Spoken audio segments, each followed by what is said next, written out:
Hello everyone, welcome to another video. তো আজকে আপনাদের সাথে একটি রিভিউ শেয়ার করব। তো রিভিউটি হচ্ছে ন্যাচারাল হেলথ সাপ্লিমেন্ট। তো এটি এলিট কর্পোরেশন থেকেই অন্তর্ভুক্ত। তো এটি আজকে আমরা আপনার কাছে শেয়ার করব। তো এটি কোনো সাইড এফেক্ট নেই। তো এটি আমি ঘাড়াঘাড়ি করে দেখলাম, এটি কোনো সাইড এফেক্ট নেই। তো এটি তরল দুধ দিয়ে খেতে হয়। যাই হোক, ফাইমা গুলো গাল করার জন্য তো এটি অর্ডার করে নিল। তো আপনারা এটি কীভাবে অরিজিনাল চেক করবেন, তো এটি নিয়ে আমার একটি চ্যানেলে ভিডিও আছে। তো আপনারা চাইলে আই বাটনে ক্লিক করে ভিডিওটি দেখে নিতে পারেন। তো ফাইমা এখন প্যাকেটটি আনবক্সিং করবে।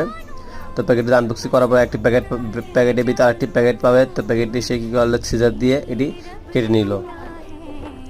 তো সে এটি খাওয়ার জন্য অনেক এক্সাইটেড। তো আজকে অনেক দিন ধরেই আমাকে বলতেছে যে এটি অর্ডার করার জন্য। তো ফাইনালি সে অর্ডার করে নিল। অর্ডার করার পরে সে প্রথম দিনে দুধ ছাড়াই সে হালকা কুমকুম গরম পানি দিয়ে 1 চামচ পরিমাণেই সে এটি মিক্স করলো। তো ও কী করলো,